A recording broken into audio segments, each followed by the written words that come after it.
What's happening, guys? Following from the last video, today we're going to look at algebraic expressions. So the plan is to go over terms and coefficients and then start doing some actual calculations to hammer home the knowledge. So we're going to start off with terms and coefficients. So algebraic expressions consist of alphabetic characters and numerals linked by arithmetic operations.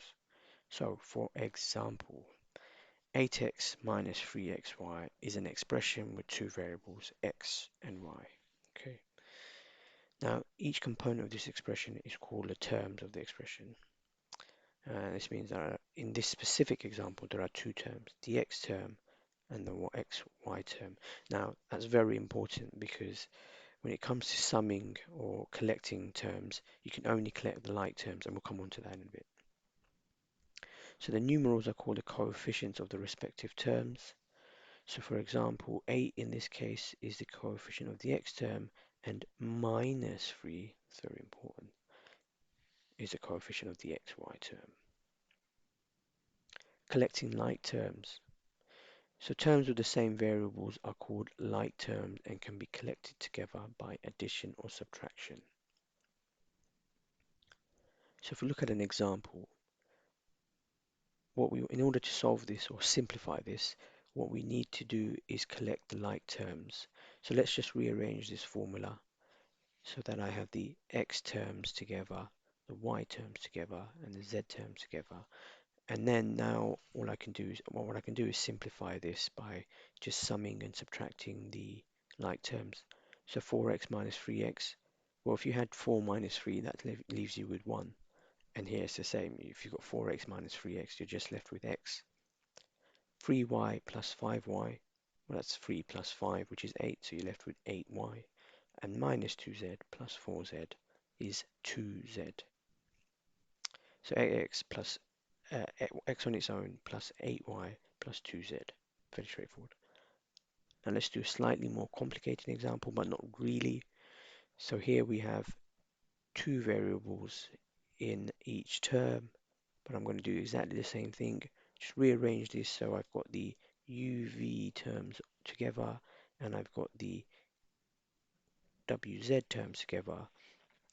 The uz term has no corresponding pair, so that's going to remain unchanged. So now I can do 4 plus 2, which leaves you with 6 uv. The minus 7 uz remains as is, and then minus 6 wz plus 3 wz is just minus 3 wz. Very straightforward. Factorization. So when terms contain one or more of the same variables, they are called similar terms. So not like terms like we saw here, similar terms. So this is an example of similar terms where B is common to both. Now common symbols, in this case B here is known as common factors. And what we can do is using brackets is factor the B out. So what does that actually mean? Well, if I take B out and then write brackets, what I get inside the brackets is A plus C, which is which is just what's left over. And this process is known as factorization. So get to know this because it's a very important concept in what we're doing and in mathematics in general, actually. So the same thing can also be done with the numeric factors. As an example, if I've got 3pq plus 3qr, what you can do is take out, just have a look at what's common here. You've got 3 and 3, and then you've got q and q. So if you take out 3q, what you're left with in the middle is a p on its own and an r on its own. It's very straightforward. Now let's move on and do another example. So slightly different, but we're going to apply the same logic. We're going to look for the common factors, which is S, S, S. But remember, you can also do the numeric factors. So let's have a look at this. We've got 9, we've got minus 3, and you've got minus 6. Okay. Well, what's common to all three? The answer to that is 3. 3 goes into 9 3 times. It goes into 3 minus 1 times, and it goes into 6 minus 2 times.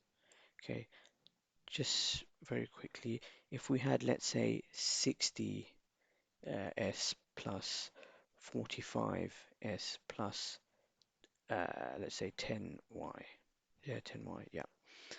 Now, the common factor to this is going to be the highest integer that goes into all three of these. And the answer to this is going to be 5. So 5 goes into 60 12 times, goes into 45 9 times, and it goes into 10 2 times. I can't use 15 because 15 does not evenly go into 10. I can't use 10 because 10 doesn't go evenly into 45. So the highest common factor, integer factor, is very important.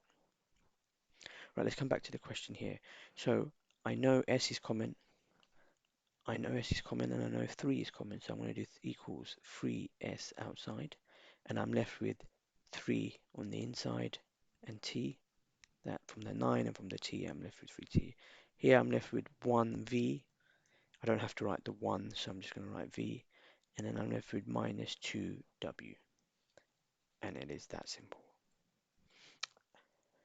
Expanding the brackets.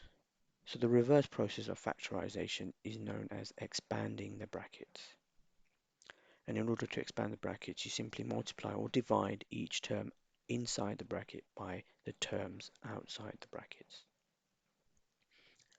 If the term outside the brackets is negative, you must remember to change the sign of every term inside the brackets.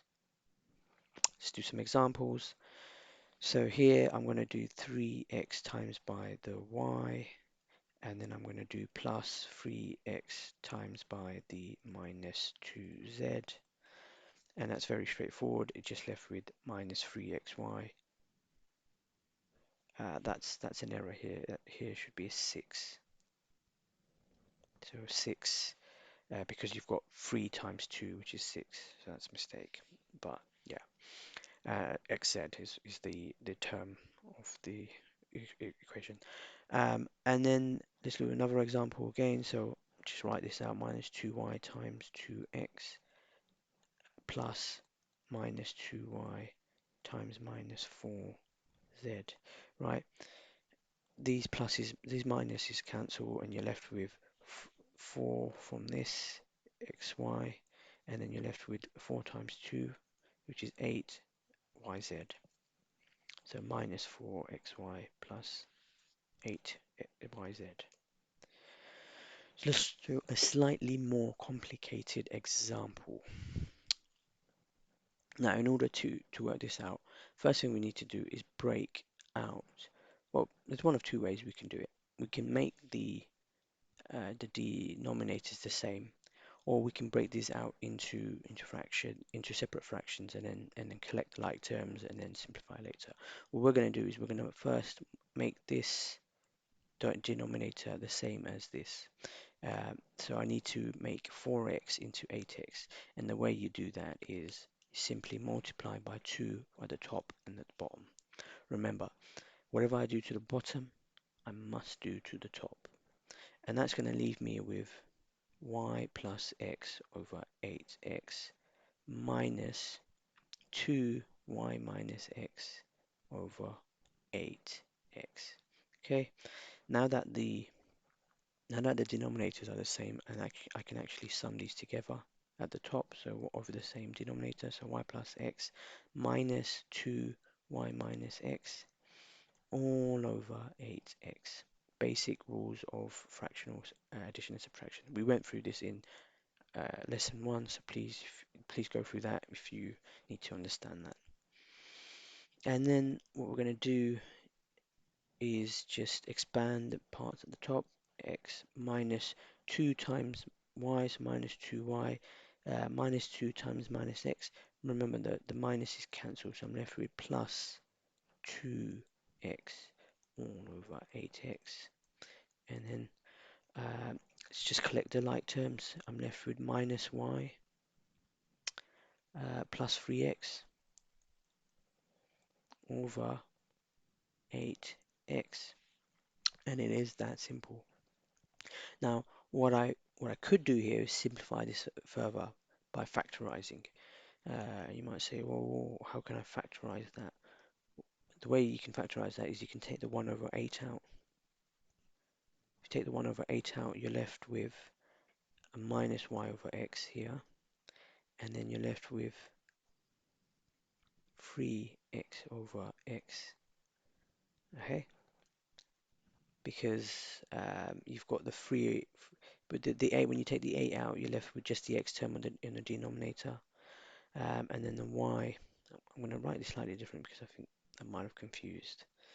So what I'm left with is y plus 3x over x, okay?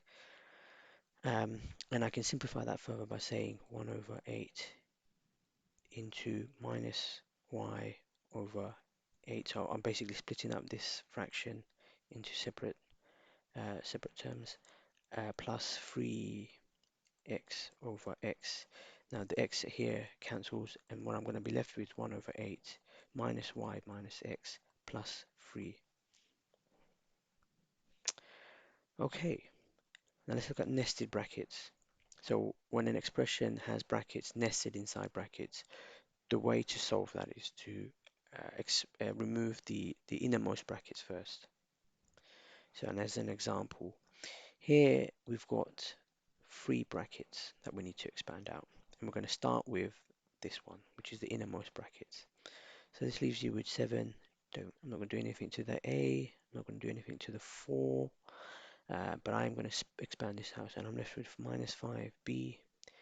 The minus cancels to a plus, and then I'm left with 5 times 3, which is 15a. Okay, right, now I'm going to expand out the next term, which is the next bracket, which is that one, and I'm left with 7a. I'm not doing anything there, so the minus 4 becomes minus 4. The minus times the minus 5b leaves you with plus 5b, and then I'm left with minus 15a here. Right, and then let's just expand this back. Now I've got 2 options here. I can actually simplify the bit in this inside the brackets. So for example, collect the 15a and the a here, or I can expand out and then collect later. Doesn't matter, you'll get the same result, but let's just see. So if I expand it out, I'm left with 7a minus 28 plus 35b minus 7 times 15 is, I think, 105a. Okay, let's simplify that now. A 7a and the minus 105a leaves you with 98 minus 98a plus 35b minus 28. Okay, let's just go back to this step and do the bits in the bracket first. So if I do a minus 15a, I'm left with minus 14a minus 5b minus 4. Sorry, not minus, plus 5b minus 4. Okay, if I expand that out, I've got 14 times 7. 14 times 7 is 98a plus 35b minus 28. Notice that that is exactly the same as that. Doesn't matter which way you go, you will get the same result. And I think we'll call it there. And next lesson, we'll go through a revision of what we've just done. And more importantly, we'll do some questions to hammer home the information. Thank you for watching.